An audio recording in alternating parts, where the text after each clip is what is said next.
Mga ka-Prime, bago natin husgahan ang laban kontra Australia, kilalanin muna natin ang team na haharap sa Gilas, Pilipinas. Hindi ito Australia na puno ng NBA stars, pero mas delikado minsan ang ganitong klase ng koponan. Walang superstar, walang bida-bida, pero lahat may papel at kayang pumatay ng laro. Ngayon, i-breakdown natin kung saan talaga nagiging delikado ang Australia. Kung gusto mo sa mga ganitong content, mag-iwan ng like, share at subscribe at huwag na din kalimutan i-hit yung notification bell below para hindi ka mahuhuli sa mga balita na katulad nito. Himayin na natin. Punta muna tayo sa backcourt threats nila. Unang player dyan nandyan si Ben Aire, point guard. Si Ben Aire ang utak ng opensa ng Australia. Hindi flashy pero sobrang talino sa laro. Marunong mag-control ng tempo, kayang pabagalin o pabilisin ang laro depende sa sitwasyon. Kapag pinabayaan ng Gilas, siya ang magdidikta ng buong laban. Key matchup niya naman nandyan si Kiefer Ravena at saka si Scottie Thompson.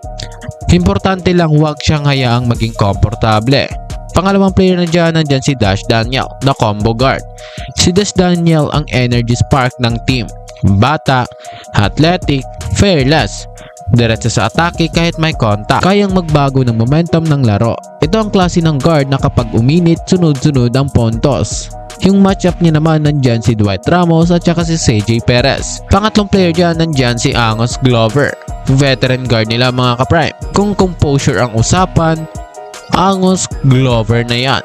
Mataas ang basketball IQ, hindi nagpapanik sa dikit na laban, delikado sa huling 2 minuto. Ayaw mo siyang humahawak ng bola kapag crunch time na mga ka-Prime. Maganda dito, i-double team talaga siya. Punta naman tayo sa wing in shooting threats nila. Unang player dyan, nandyan si Alex Ducas, the two-way wing. Si Alex Ducas ang isa sa pinaka-importante sa Australia. The two-way player, kayang bumantay ng best scorer, may clutch shooting, posibleng primary defender ni Justin Brownlee. Kaya chess match talaga ito mga ka-Prime. Pangalawang player dyan nandyan si Elijah Pepper, shooter. Kung zone defense ang gagamitin ng Gilas, delikado si Elijah. Mabilis ang release, walang takot bumira. Kapag parusa sa late closeouts, isang saglit na delay lang, stress na kaagad para sa kanya. Punta naman tayo sa frontcourt at saka physicality nila. Nandyan si Jordan Hunter, yung center nila. Sa loob ng paint, Jordan Hunter ang pader ng Australia. Physical, rim protector, hindi scorer pero ang haras.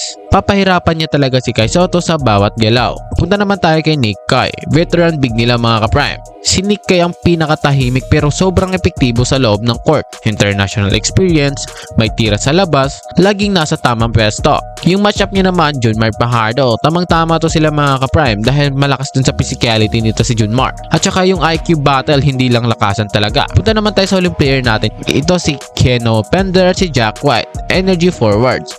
Si Pender at Jack White ang hustle at manggaan ng Australia. Rebounds, extra positions, panggulo ng depensa. Kapag natalo ang Gilas sa effort at rebounding, mahirap talaga humabol. Ang Australia ay walang superstar, pero lahat kayang pumatay ng laro. Isang maling pasa, isang late rotation, isang careless rebound, automatic parusat kagad para sa Gilas Pilipinas.